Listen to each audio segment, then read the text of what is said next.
Hey there, welcome to the video. My name is Wes, and this is my EV tips and reviews channel called It's Electric. Today I'm going to be doing a review on my personal EV, which is a 2021 Volkswagen ID4 First Edition that I picked up last May and have since put 20,000 miles on. In this video, I'm going to cover 5 major categories of ownership, including giving you my pros and cons for each one. These 5 categories include the interior, such as cabin quality and comfort, driving impressions, how the ID4 handles, how fun it is to drive, my thoughts on range anxiety, and charging the ID4, both at home and on the road, maintenance, reliability, and build quality issues or lack thereof. And finally, we'll talk about the software, including some of the autonomous driving features, the safety feature set, and the in-car infotainment screen, along with the mobile app.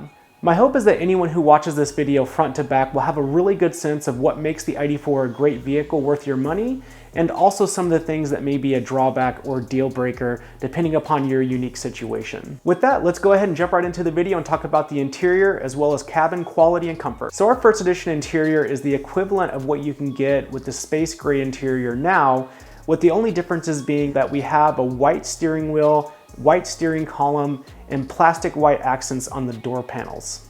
Of course, we were terrified when we picked up our ID4 that the white steering wheel wouldn't hold up over time, and we're happy to say that by cleaning the ID4 with baby wipes or a gentle cleaning solution, all of the materials inside the cabin have maintained what they look like when we first picked up the car. So we are incredibly happy with the durability of the material components in the ID4. The overall cabin I've really come to appreciate. I'll say that it's not quite as nice as what you'll get in a fully loaded signature version of the Mazda CX-5 with real Napa leather, wood accents. The way I would put it is that VW selected materials that are going to be durable, lightweight, inexpensive to manufacture, and ultimately not going to cost you a whole lot more for things that aren't really that functional. Keeping in mind you are paying a premium price for the EV technology that comes with the ID4, just like every other new EV. However, with the way they've designed it, I think the interior is going to be completely doable for most people.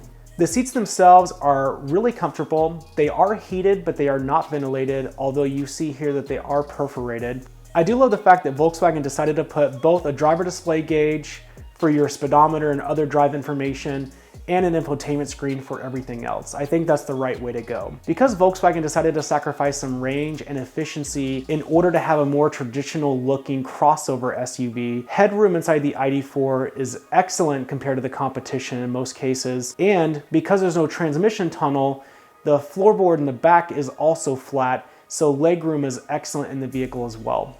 We've had a passenger over 6'3" get inside of our ID4 and drive around with us for a weekend, and he had absolutely no problems being in the front or rear seats. One thing that's really popular with EVs these days is having a panoramic all-glass roof that has tint to it usually to keep some of the sun and heat out. However, in most vehicles, even with the tint, it often still does get pretty hot, especially where I live. Luckily, Volkswagen thought of this and decided to put an automatic sunshade cover in the ID4, so with the push of the button, you can have the sunshade come all the way up, halfway up, or stop it anywhere in between. And I can tell you that here in the summer, we use that every single day. And though overall I'm pretty happy with the ID4's interior comfort and cabin quality, there are a few things that do bug me, and here they are. First, having the captain style chairs in the front is great for your own elbow space. However, the armrests are a little bit too narrow for someone like me, and I constantly have my elbow falling off the side. Second, I don't like gloss black interior materials because they scratch easily, they always look dirty, and they're almost impossible to keep clean. For me, I've had some passengers complain about the gloss black material at the bottom of the infotainment screen, which if the sun is shining just right, even though it's a little bit amount of material, it'll start blinding your passengers. Next, let's go ahead and move on into driving the ID4. I'll start off by saying if you're coming from an ICE vehicle, driving the ID4 is going to feel like a dream.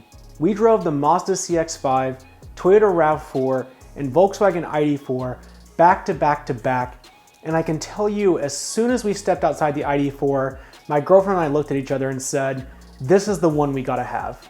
And the reason for that is, like all electric vehicles, the ID4 has instant torque, smooth buttery acceleration. Even with the 20-inch upgraded wheels that our ID4 First Edition came with, ride quality is so good. The suspension is very soft, much softer than you're going to find in the Tesla Model Y, and even softer than what you find in the Ford Mustang Mach-E. The trade-off there is that handling is not quite as direct, and there's a little bit more body roll to the ID4, although nothing like what you're going to get in a traditional ICE crossover or SUV. When it comes to cabin noise, this is more objective than it is subjective, because I have actually taken a decibel reader out with me and filmed 6 or 7 different EVs and their cabin noise levels at various speeds. I won't spoil that future video, but I will say that the ID4 fits right in there at the top with the other EVs that I tested. Visibility in the ID4 is excellent. You don't have any major blind spots anywhere around you outside of what you would expect for a vehicle of this size and shape. You have very large side view mirrors that do include real blind spot monitoring on them. 0 to 60 acceleration in our rear-wheel drive Volkswagen ID4 comes at around 7.5 seconds. Even though that sounds like a really long time, it's all relative, and I'll say that thanks to the instant torque, going from 0 to 30 is much quicker than you would think, and there's absolutely no concerns or issues with passing on the highway. When it comes to complaints about driving the ID4, I do have a few. First of all Volkswagen Group products, including Audis and Porsche, along with the ID4, do not come with one-pedal driving. The United States government mandated that all EVs must make some kind of noise when you're going in reverse or when you're in drive below a certain speed. And without question, the ID4 has the most annoying sound out of any of these electric vehicles. Here's what it sounds like.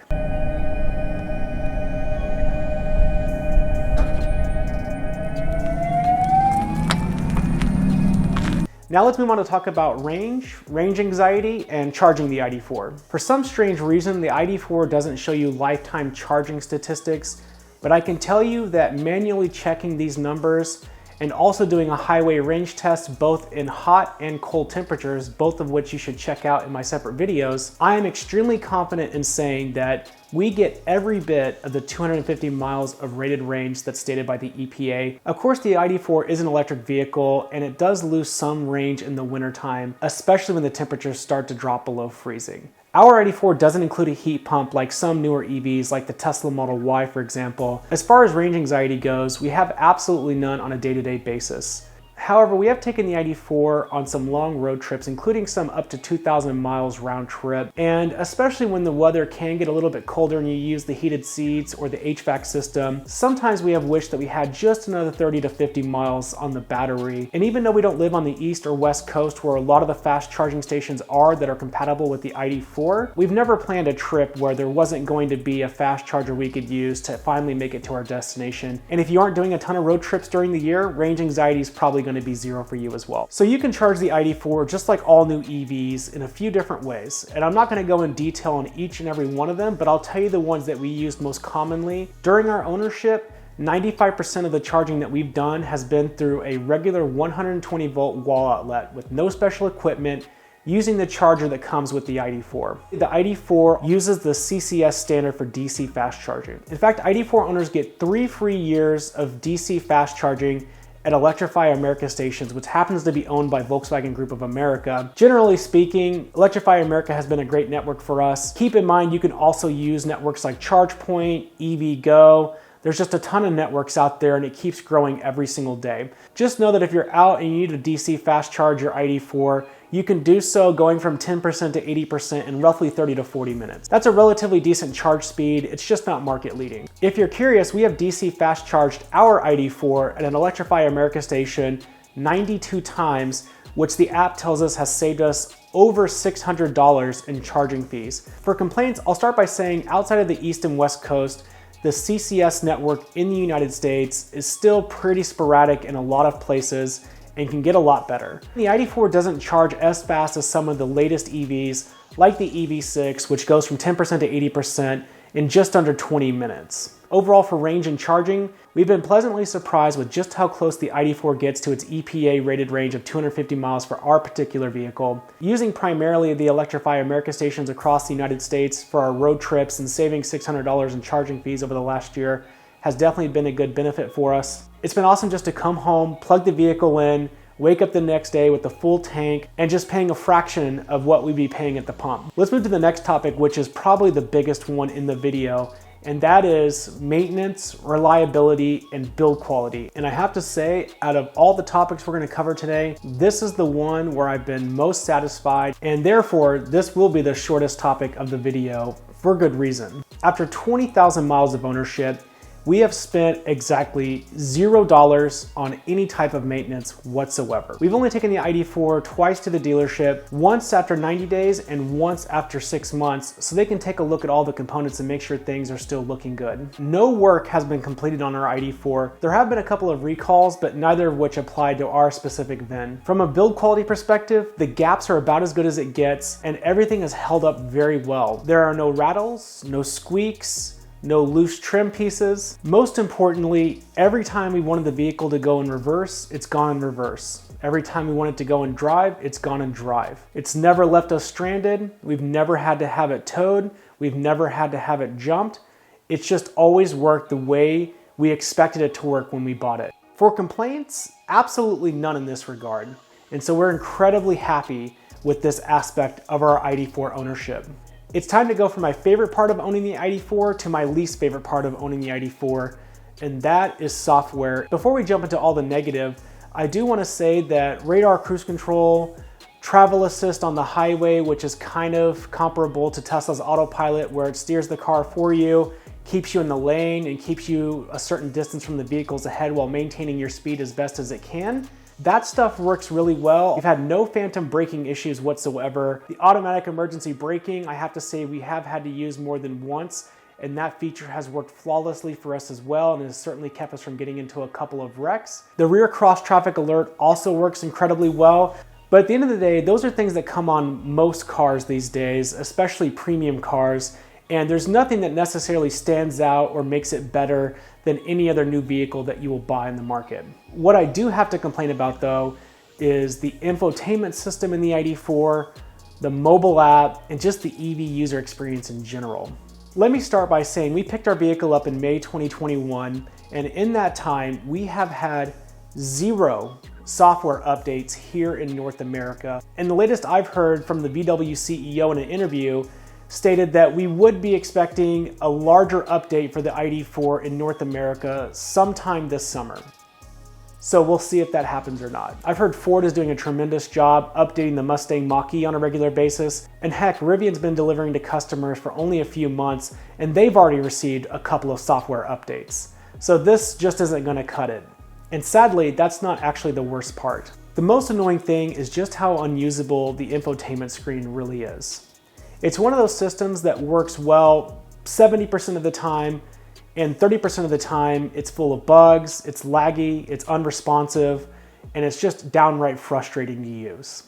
When it comes to the mobile app, it's downright useless. It lacks basic features like being able to lock and unlock the ID4, but even the features it has, like being able to precondition the car when you come back from the store, or maybe you go out on a bike ride, oftentimes it fails to connect to the vehicle, and by the time you're ready to get inside your car, it's already too late. If there's one aspect of the ID4 ownership experience that would make me think twice about recommending or buying the ID4 again, it's definitely the software. Of course, if a software update does eventually come out here in North America, I will definitely do a follow-up video and let you know how much, if anything, the update has corrected a lot of these concerns that I stressed in this segment. To wrap it up here, would we buy the ID4 again? Yes, absolutely. The software being a big con is not enough to keep me from recommending a competitively priced EV that has been extremely reliable, with no maintenance cost, offers a fun factor to drive over its ICE competition, along with free fast charging that has saved us quite a bit of money, that's comfortable, looks good, and was built well. If you found this video helpful at all, I'd appreciate a like down below as it helps my channel. And if you have any further questions about the ID4 or owning one, I'd be happy to answer any of your comments or questions down below. Thank you so much for watching, and I hope you have a great day.